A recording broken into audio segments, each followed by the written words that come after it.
बिस्मिल्लाहिर्रहमानिर्रहीम। वीवर्स कैसे हैं? आज हम बात करेंगे इमरान खान के एमएनए जिनको वफाकी गवर्नमेंट ने 35 एमएनए के इस्तीफे मंजूर किए हैं, और इसके साथ साथ जो निगरान हुकूमत पंजाब की है उस हवाले से बात करेंगे। और इसके साथ साथ जो है मियां मोहम्मद नवाज शरीफ की वतन वापसी के हवाले से भी बात करेंगे। तो सबसे पहले जैसा कि आपको मालूम है कि इमरान खान ने जब पंजाब की असम्बली तोड़ी और फिर उसके बाद केपीके की डिज़ॉल्व की, तो उसने ऐलान किया कि हम जो है वो लेकर आएंगे, दोबारा कौमी असम्बली में हम बैठेंगे। अच्छा, तो जैसा कि आपको मालूम है कि पीटीआई के 20 जो कौमी असम्बली के अरकान हैं जो राजा रियाज की क़यादत में अपोजिशन लीडर बने हैं और फिर वो अपोजिशन बनी हुई है, तो पीटीआई का ये ख्याल था कि अब हम जो है वो असम्बली में जाके वहाँ पे जो है वो तहरीक अदम एतमाद पेश करेंगे। और इनके तकरीबन 122-23 के लगभग जो एमपीए थे उनको उन्होंने इज्तिमाई इस्तीफे दे रखे थे। तो उसके बाद स्पीकर जो कौमी असम्बली है उसने 35 जो है वो एमएनए जो थे पीटीआई के, उनको जो है वो उसने इस्तीफे मंजूर कर दिए हैं। और इलेक्शन कमीशन ऑफ पाकिस्तान ने भी उनके जो इस्तीफे है मंजूर करते हुए डी नोटिफाई वो 35 सीटों पे कर दिया है। अच्छा, असल में माजरा क्या था? माजरा ये था, जो मैंने महसूस किया है वो ये है कि आरफ अलवी ने गालबन ये एतमाद का वोट लेने से पीटीआई की जो ख्वाहिश थी उसको उसने रद्द कर दिया है। अच्छा, रद्द उसने कैसे किया है उस पर भी बात करते हैं कि अगर पीटीआई के कहने पर डॉक्टर आरफ अलवी जो हैं सदर पाकिस्तान, अगर वो इस बात पे राज़ी हो जाते कि मैं जो है वो वज़ीर आज़म शहबाज शरीफ को ये कहूँगा कि आप एतमाद का वोट लें। अच्छा, फिर मेरा ख्याल है ये पीटीआई का जो तहरीक अदम एतमाद वाला मामला था वो नहीं होना था। अच्छा, उधर जो वहाँ पे इलेक्शन हुए बल्दियात सिंध के अंदर, वहाँ पे पीटीआई बुरी तरह पिट गई। बल्कि मैं ये कहूँगा कि वो 2 ताई अक्सरियत का जो नारा लगाते थे वो 2 ताई अक्सरियत से शिकस्त खा गए हैं। अब तीसरे चौथे नंबर पे वो सिंध में है। अच्छा, एमक्यूएम ने जो है वो बाइकाट कर रखा था, तो पीटीआई को ये महसूस हुआ कि हो सकता है कि एमक्यूएम जो हमारे साथ आ जाए और फिर जो है हम तहरीक अदम एतमाद वो करेंगे। अच्छा, स्पीकर जो राजा परवेज अशरफ साहब हैं उन्होंने 35 इस्तीफे मंजूर करके वो डी सीट हो गए। अब इनके पास जो है वो गालबन 88 जो एमएनए हैं पीटीआई के वो रह गए थे। 88 में से जो इमरान खान ने जो गुज़श्ता जितनी इलेक्शन हुआ उसमें 6 नशस्तें जीती, 5 उसने छोड़नी है तो 1 है, तो वो गालबन जो है वो अगर उसमें से हम वो सारा माइनस करें तो वो आप देख लेंगे 82 सीटें गालबन 81-82 रह जाती हैं। अच्छा, उसके बाद जो है जो तहरीक अदम एतमाद पेश की जा सकती थी वो कम अज कम 88 मेम्बरान के दस्तखत होना जरूरी थे। उस तहरीक अदम एतमाद तहरीक कौमी असम्बली में पेश करने के लिए जो वो रेशो बनता है वो 88 का बनता है। तो वो तो पीटीआई पे जो है कारी जर्ब लग चुकी है। वो तहरीक अदम एतमाद के लिए उनके पास पेश करने के लिए मतलूबा वो तादाद पूरी नहीं है, क्योंकि वो 81 82 हो गए। अच्छा, उसके बाद क्या किया है कि अभी जो खबर आई है कि स्पीकर नेशनल असम्बली ने मजीद 35 एमएनए के जो इस्तीफे हैं वो मजीद मंजूर कर लिए हैं, यानी कि बिल्कुल वो तादाद कम हो गई है। उधर एमक्यूएम ने भी ये कह दिया कि नहीं हम जो है वो उसका हिस्सा है। तो इस सिनेरियो में मैं ये समझता हूँ कि जो सदर पाकिस्तान है डॉक्टर आरफ अलवी, वो ये समझ रहे हैं और देख रहे हैं कि मुल्क की मैशत किस दौराए पे खड़ी है और हमारे मुल्क के क्या मसाइल हैं, तो गालबन वो इस तरफ नहीं आएंगे। अच्छा, आएंगे भी क्यों नहीं? क्योंकि MQM अभी फिल वक्त जो अनाउंस हुआ है कि MQM ने कहा कि हम वफाकी हुकूमत का हिस्सा रहेंगे। जब वो वफाकी हुकूमत का हिस्सा हैं तो इत्तेमाद के वोट की तो वो ज़रूरत नहीं है। अच्छा, वैसे ये हो सकता है कि वज़ीर आज़म खुद भी जो है वो जब उनकी तादाद पूरी हो तो वो कह सकते हैं कि जनाब मैं इत्तेमाद का वोट ले लेता हूँ। अगर वज़ीर आज़म साहब जो हैं वो इत्तेमाद का वोट ले लेते हैं तो फिर आज जो है वो जनवरी है, तो 6 माह के बाद तक तो वो कोई तहरीक ऐसी मूव नहीं हो सकती। यानी कि ये जो है वो गालबन चला जाएगा जून जुलाई तक में मैटर असम्बली का बरकरार रहेगी, वो तो गवर्नमेंट को कोई ऐसा इशू नहीं है। अब आप ये देखें कि इमरान खान ने परवेज इलाही को पंजाब से जो है वो रिजाइन दे के और इस्तीफे दिलवा के और जनाब वो सारा प्रोसेस करके केपी से खुद जो परवेज इलाही को असम्बली से आउट कर दिया और खुद कहते हैं हम असम्बली में जा रहे हैं। ये देखें ना, काफ लीग और PTI का जो अंदरूनी तनाज़ा है ना, ये मैं आपको बताऊं, ये बड़ा कशीदगी के साथ शिद्दत की तरफ जा रहा है। ज़ाहिरन बयानबाजियाँ, मुस्कुराहटें, ठीक है जी, वो नज़र आती हैं। परवेज़ इलाही भी बड़ी मुस्कुराहट देता है, तो इमरान खान भी के चेहरे पे मुस्कुराहट आती है कि भाई नहीं जी, हमने असम्बली डिज़ाल्व कर दी है, पंजाब गवर्नमेंट हमने ख़त्म कर दी है। तो वो पंजाबी का कोई एक मेरा ख्याल है कोई शायर है जिसने पंजाबी का है, तो उसके चंद जो मिसरे हैं वो अभी मुझे याद आ रहे हैं, मैंने कहा चले आपसे भी शेयर कर देता हूँ। तो वो ये हैं कि अज वत लुटन तो ना आए जेड़ा निम्मा निम्मा हसते हो, तेरे दिल दियां रब जाने साढ़े दिल विच बसते हो। अच्छा, अब ये दोनों मुस्कुरा रहे हैं जाहिरन चेहरे से, लेकिन काफ लीग को जिसके वजीर आला था और वो सारा सरकारी प्रोटोकॉल था, वो परवेज इलाही का इमरान खान ने ख़त्म कर दिया और ख़ुद ऐलान किया कि हम कौमी असम्बली में जा रहे हैं। यानी कि ये देखें कि परवेज इलाही साहब को भी आप ये सोचना पड़ेगा कि मेरे साथ क्या होगा। अच्छा, साथ साथ जो है परवेज इलाही ने बड़ा वफादार होकर होने का सबूत दिया। वो डिस्ट्रिक्ट जो है चंद जल्दी जल्दी बना दिए, तहसीलें जल्दी जल्दी बना दी, डिवीज़न जल्दी जल्दी बना दिए। वो ऐसे चलता है, ऐसे तो वो कपड़े की मशीन से सूट इतनी जल्दी नहीं तैयार होता जितनी जल्दी इन्होंने तहसीलें बना दी, जितनी जल्दी इन्होंने डिस्ट्रिक्ट बना दिए, डिवीज़न बना दिए। भाई उनके माली मामलात हैं, उनको आपने कैसे हैंडल करना है, क्या रेवेन्यू होना है, कहाँ से जनरेट होना है, कैसे वो ज़िला चलना है। अच्छा, अब इन्होंने क्या किया कि एक मियाँ वाली को डिवीज़न बना दिया, तलागाम को जो है वो साथ शामिल कर दिए जो नया डिस्ट्रिक्ट बनाया है। अच्छा, तलागाम की जो है एक छोटा सा कस्बा है मुल्तान खुर्द, उसको तहसील का दर्जा दे दिया है। इसी तरह जनूबी पंजाब में जो है वो डिस्ट्रिक्ट बना दिए। अच्छा, साथ पिंडी में रावलपिंडी की दौलताला को जो है वो तहसील का दर्जा दे दिया है। मतलब ये ऐसे उन्होंने इकदाम किए हैं जैसे जो है वो दुकान पे रेवड़ियाँ बट रही हों या किसी लंगर खाने पे जो है वो चुहारे बट रहे हों कि भाई ठीक है जी, ले लें जी, ये भी ले लें जी, वो भी ले लें, नजर न्याज। यानी कि ये एक किस्म की नजर न्याज है सियासी कि भाई हम वोट जो है वो ले लेंगे।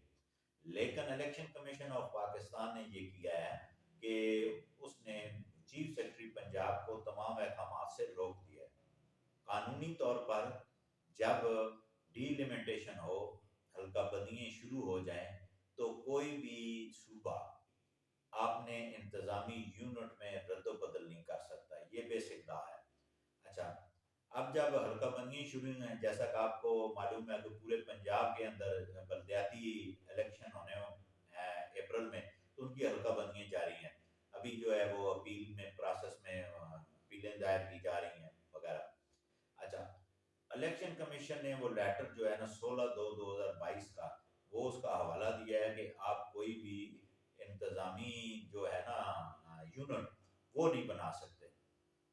अच्छा, वो तो चीफ सेक्रेटरी ने वो तमाम अहकाम पे अमल दरामद कर दिया। वो कोई ना तो मियाँ वाली डिवीज़न बना है, ना जो है नई तहसीलें बनी हैं, और जनाब ये तो फिल्म इनकी यहाँ पे ख़त्म हो गई है। मेरी जो है वो तलगान के बहुत सारे दोस्तों से भी ये बातचीत हुई है, पूरा तलगान जो डिस्ट्रिक्ट है। अच्छा, इस बात की खुशी तो उनको थी कि जनाब डिस्ट्रिक्ट हमारा तलगंग बन गया है, हमारे जो है वो मामला ठीक हो जाएंगे।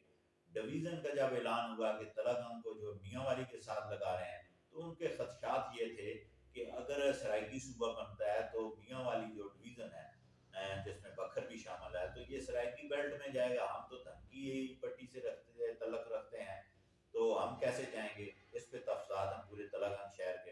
अच्छा, उसके साथ साथ उन्होंने कहा कि हमारा जो बेंच है, जो लिटिगेशन हमारी चलती है, वो रावलपिंडी बेंच है। हम और अगर हम उस डिवीज़न में चले गए जहाँ पे मियांवाली डिवीज़न में, तो मियांवाली का जो आरडी और बखर का जो बेंच है वो लाहौर है, मेन प्रिंसिपल सीट पे। तो अब जो है वो हमें बजाय सहूलत मिलने के उल्टा जो है हमारे जो पे ये अज़ाब नाज़िल हो गया है कि अब हम जो बजाय रावलपिंडी में केस हमें प्रोसीड करने की बजाय लाहौर जाना शुरू हो जाएंगे। तो ये काफ़ी सारे लोगों के तमाम बिला तफरीक इसके कि उसका जिस किसी भी सियासी जमात से तल्लक है, वो सब के अपने अपने वो खदशात जाहिर उन्होंने किए हैं। और उन्होंने अभी जो है वो शुक्र का कलमा पढ़ा है कि जब जो ये चीफ सेक्रेटरी पंजाब ने ये अहकामात रोक दिए हैं कि डिवीज़न वाला मामला जो है वो उन्होंने रोक दिया है इलेक्शन कमीशन के कहने पे। अच्छा, अब आ जाते हैं जी, इलेक्शन कमीशन जो है ने आगे मजीद क्या इकदाम किए हैं। इलेक्शन कमीशन ने जो फॉरेन फंडिंग का केस है वो भी जेर समात है, और नायली वाला जो मामला है उसको भी वो डे टू डे देख रहा है। दूसरा ये है कि इमरान खान ने पंजाब की गवर्नमेंट तोड़कर, केपी की गवर्नमेंट तोड़कर बहुत बड़ा अपनी सियासी गलती की है। अच्छा, अब आप कहेंगे कि ये कैसे हो सकता है? और जो बलदियाती इंतखाबात हैं पंजाब के अंदर, उसमें इतनी गलतियां की हैं इलेक्शन कमीशन ने, जो हल्काबंदियां की हैं, आप तसव्वुर भी नहीं कर सकते।